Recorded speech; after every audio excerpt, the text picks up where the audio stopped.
Welcome to my YouTube channel. All movie explanation in Hindi. से हमें movie दिखाई गई है, तो चलिए इस मूवी को एक्सप्लेन करना स्टार्ट करते हैं। मूवी स्टार्ट होती है और हमारी मेन कैरेक्टर जिसका नाम है मिसू, ये हमसे इंट्रोड्यूस कराई जाती है। मिसू की एक बेकरी है जिसमें वो काम करती है। एक दिन वो ऐसे ही काम कर रही है और वहां से ह्यून गुजरता है। ये हमारा और एक मेन कैरेक्टर है। ह्यून फिर बेकरी में आकर सोया मिल्क मांगता है। इसके अलावा उसे टोफू भी चाहिए। मिसू उसे देखकर डर जाती है क्योंकि ह्यून पहले जेल में था और इसके बहुत सारे चर्चे थे। बेकरी में टोफू और सोयाबीन दोनों नहीं होते तो दूसरी बेकरी में उसे जाने के लिए कहती है।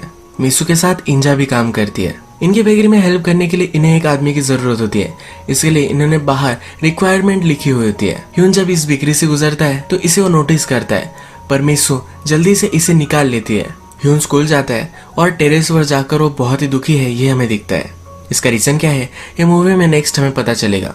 शाम होती है तो ह्यून बेकरी में आता है। वो इंजा और मिसू से कहता है कि वो यहाँ काम कर सकता है, उसे पैसों की जरूरत है। ह्यून अब अच्छे से वहाँ काम करने लगता है। एक दिन ये सब बैठे हुए होते हैं तो ह्यून मिसू और इंजा से पूछता है कि तुम मदर डॉटर नहीं हो ना। इंजा कहती है कि नहीं। ये फिर उनकी स्टोरी से सुनाती है। मिसू भी कहती है कि मेरी मदर के साथ इंजा काम करती थी। जब वो बीमार पड़ी तो इंजा ने सब कुछ सीख लिया था। उनके गुजर जाने के बाद इंजा ही मेरा ख्याल रखती है। ये मदर डॉटर नहीं है, पर इनके रिलेशनशिप कोई मदर डॉटर से कम भी नहीं है। ये दोनों फिर ह्यून से जब वो जेल में था उसके बारे में पूछती है। ह्यून कहता है कि जब मैं जेल में था तब सब डेज सेम थे। रेडियो पर एक शो आता था, उसी वजह से मुझे टाइम पता चलता था। मेरा रूटीन, मेरा खाना पीना सब कुछ एक ही टाइप का होता था। मैंने तब इमेजिन किया था जेल से जब मैं बाहर आऊंगा तो बहुत सारी चीजें खाऊंगा। इसी वजह से फर्स्ट सीन में टोफू और सोया मिल्क जैसी चीजें मांग रहा था। बहुत सारे दिनों तक ह्यून अच्छे से काम करता है। फिर क्रिसमस आता है। इंजा क्रिसमस के लिए स्पेशल डोनट्स बनाते हैं। ये मिसू और ह्यून दोनों को बहुत पसंद आते हैं। इंजा को आइडिया आता है कि ह्यून को नया हेयर कट देना चाहिए। ये हेयर कट देखकर बहुत सारी लड़कियां ह्यून से अट्रैक्टेड हो जाती है और हमेशा बेकरी के आसपास ही घूमती है। मिसू इनसे जरा जेलस होकर इन सबको भगा देती है। ह्यून और मिसू जब दोनों बात करते हैं तो ये एक ही एज के हैं। अब काम करते वक्त इतना सारा टाइम एक दूसरे के साथ गुजारते हैं। रेडियो पर हमेशा एक शो चलता रहता है, इसी वजह से इस मूवी का नाम भी ट्यून इन फॉर लव है। एक दिन जब बारिश आती है तो एक दूसरे को देखकर ही ब्यूटीफुल स्माइल करते हैं। ह्यून अभी भी मिसू को मैम बुलाता है तो उसे कहती है कि हम दोनों एक ही एज के हैं। मिसू और इंजा इस पर बहुत हंसते हैं। क्रिसमस के लिए क्रिसमस ट्री लगाई जाती है। ह्यून, मिसू और इंजा ये सब तीनों मिलकर फोटो खींचते हैं। एक दिन इनके बेकरी के सामने अचानक से कंस्ट्रक्शन स्टार्ट हो जाता है। इस कंस्ट्रक्शन से इनका बिजनेस हर्ट हो सकता है। एक दिन ह्यून जब बेकरी में ही काम कर रहा है तभी उसका एक फ्रेंड उसे स्पॉट कर लेता है।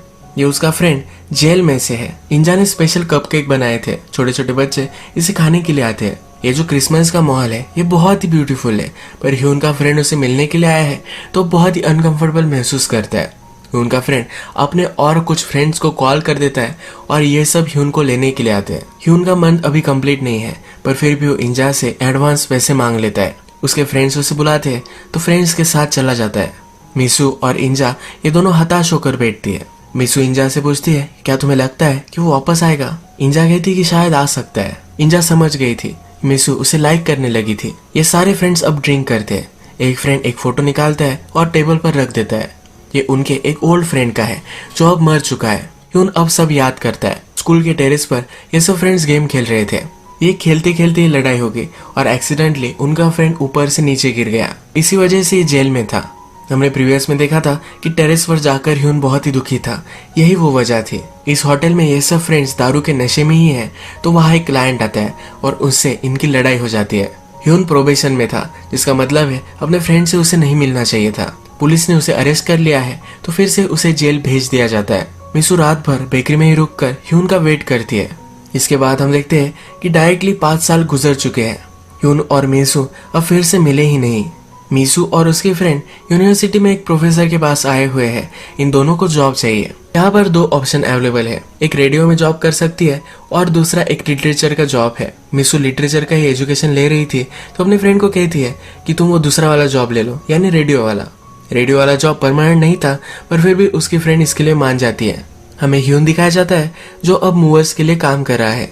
हमने 5 साल पहले देखा था कि बेकरी के सामने कंस्ट्रक्शन स्टार्ट हो गया था, इसी वजह से बेकरी बंद पड़ गई। इंजा ने फिर अपना खुद का रेस्टोरेंट खोला और वही वो काम करती है। रात में मिसू उसे मिलने के लिए आती है। मिसू के एजुकेशन के लिए जो भी सब पैसे लगने वाले थे वो पूरी इंजा की सेविंग थी और उसने उसे दे दी थी। मिसू को जॉब लगी है तो इंजा को वो बहुत ही ग्रेटफुल है। मिसू के लिए आज का दिन बहुत ही खुशी का है तो फिर से बेकरी देखने के लिए आती है। ह्यून रात में लाइब्रेरी में काम करता है। उसका ओनर उसे कहता है कि मेरी मदर को घर पर छोड़ कर आओ। जब वो मदर को छोड़ने के लिए जाता है तो बेकरी के सामने से ही गुजरता है और मिसू उसे दिख जाती है। ये दोनों एक दूसरे को देखकर बहुत ही खुश होते हैं। ह्यून कहता है कि यही रुको, मैं जल्दी से इन्हें छोड़ कर आता हूँ। वापस आते वक्त ह्यून भागते भागते ही आता है। मिसू से पूछती है कि तुम अब क्या कर रहे हो। ह्यून कहता है कि मैंने अपना एजुकेशन कंटिन्यू किया था। मिसू को जॉब लगी है तो ये सुनकर भी वो बहुत ही खुश है। ह्यून इंजा के बारे में कहता है। मिसू कहती है कि उसका रेस्टोरेंट है और हम दोनों कल उसे देखने के लिए जा सकते हैं। ह्यून जरा साइलेंट होता है और कहता है कल मैं मिलिट्री सर्विस ज्वाइन कर रहा हूँ। आज की रात यही एक रात है एक दूसरे के साथ बिताने के लिए। ह्यून फिर मिसू को घर छोड़ने के लिए उसके साथ चलता है। मिसू की बिल्डिंग जब आती है तो नीचे से गुड बाय कहकर जा रहा होता है। आगे चलकर फिर से वापस आता है। मिसू भी बैल्कनी में खड़ी होकर उसका वेट ही कर रही थी। ये दोनों मिसू के घर पर डिनर करते हैं और आज लेट हो चुका है तो ह्यून अब यही रुकने वाला है। रात में मिसू ह्यून से कहती है कि मैं तुम्हारे लिए वेट कर रही थी, मुझे लगा कि तुम आओगे। ह्यून उसे जो भी सब हुआ था ये सब कह देता है। सुबह मिसू जल्दी उठती है, अपने लिए एक ईमेल बनाती है। ह्यून दूर जाने वाला है पर फिर भी इस ईमेल के जरिए वो एक दूसरे से बात कर सकते हैं। सुबह होती है तो ह्यून को ईमेल एड्रेस देती है। वो उससे कहती है कि जब तुम वापस आओगे तो यही मैं तुम्हारा वेट करूंगी। ये दूसरे को हक करते हैं पर बहुत ही इमोशनल हो जाते हैं। ह्यून उसे एक किस करता है और फिर एक दूसरे से अलविदा लेते हैं। मिसू आज जब काम के लिए आती है तो अचानक से उसे रियलाइज होता है कि उसने सिर्फ ह्यून को ईमेल दिया था, उसका पासवर्ड उसने उसे दिया ही नहीं। यानी कि एक दूसरे से बात करने का चांस उनका चला गया है। जो रेडियो शो ये दोनों बेकरी में सुनते थे वहां भी मिसू एक स्टोरी देती है। इस स्टोरी में ह्यून के लिए वो मैसेज देती है, कहती है कि मेरे घर का जो कोड है यही पासवर्ड है।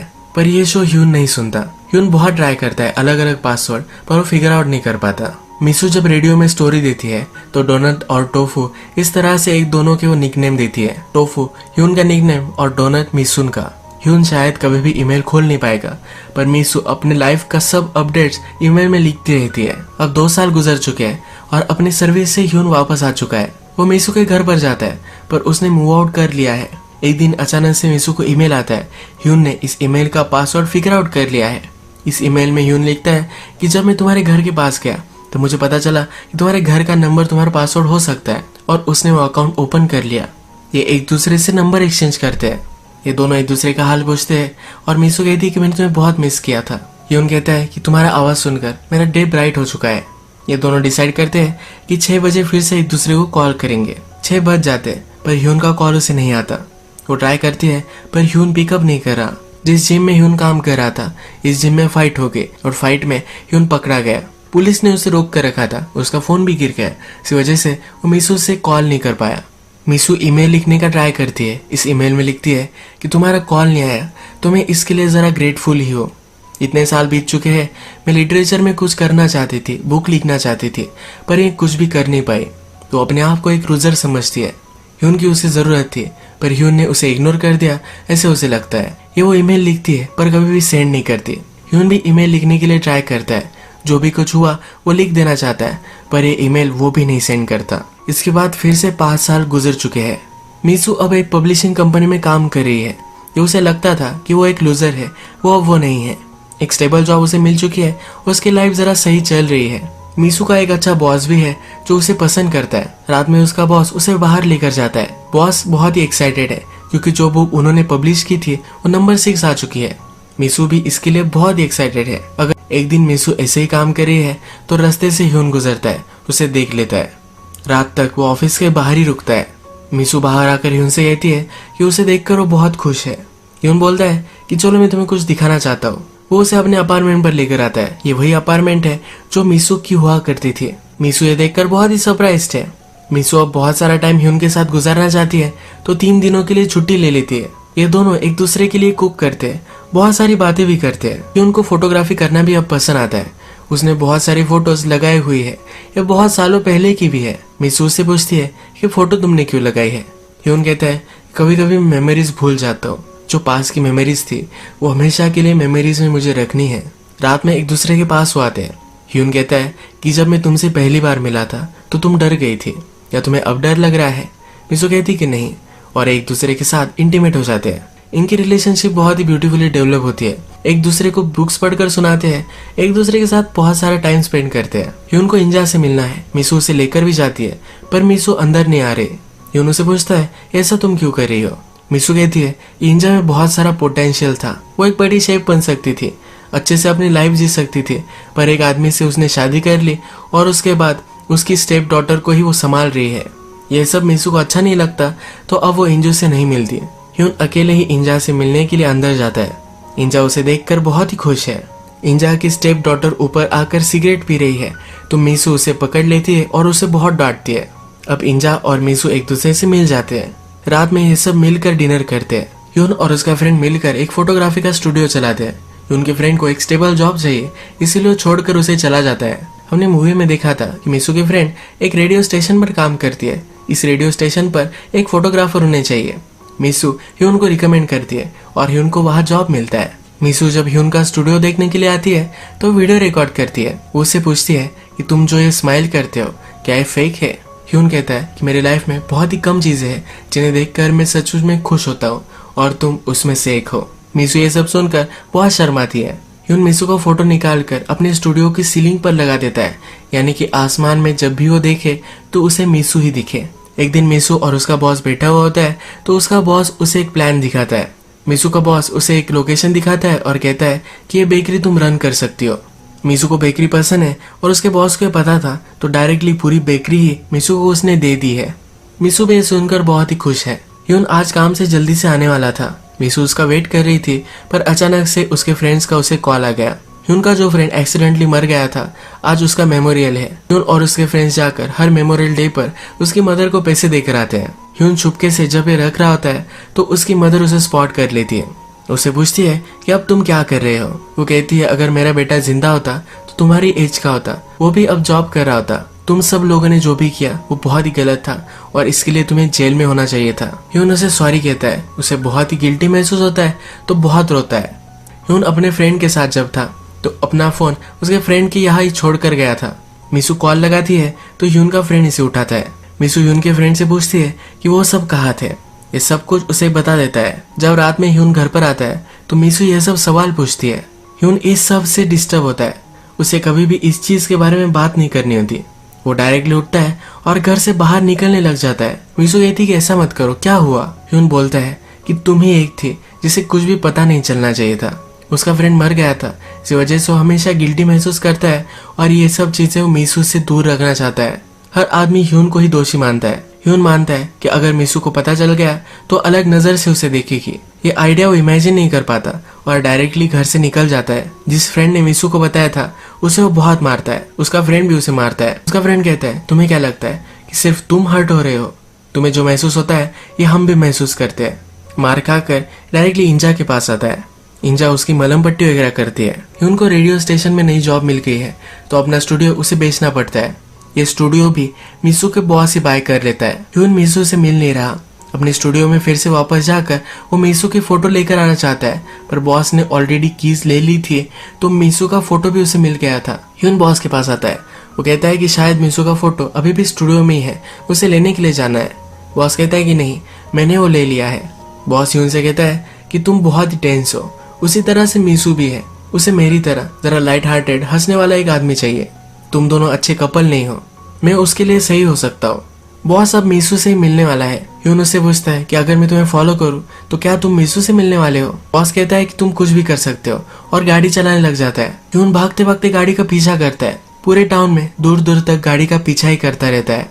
आगे चलकर मिसू बॉस से मिलती है और ह्यून भी वहां पहुंचता है। गाड़ी में दोनों आगे चले जाते हैं। मिसू नोटिस करती है ह्यून उसका पीछा कर रहा है पर फिर भी वो आगे जाती है। वो रोने लगती है तो बॉस पूछता है कि गाड़ी क्या मैं रोक लूं। मिसू कहती है कि हाँ रोक लो। ह्यून अभी तक गाड़ी का पीछा ही कर रहा है। मिसू उसके पास जाती है तो उसे हक कर लेता है। मिसू कहती है कि प्लीज मुझे फॉलो मत करो, तुम हर्ट हो जाओगे। मिसू को बुरा लगता है पर वो अब मूव ऑन होना चाहती है। हमेशा ह्यून उसे हर्ट ही करता रहता है।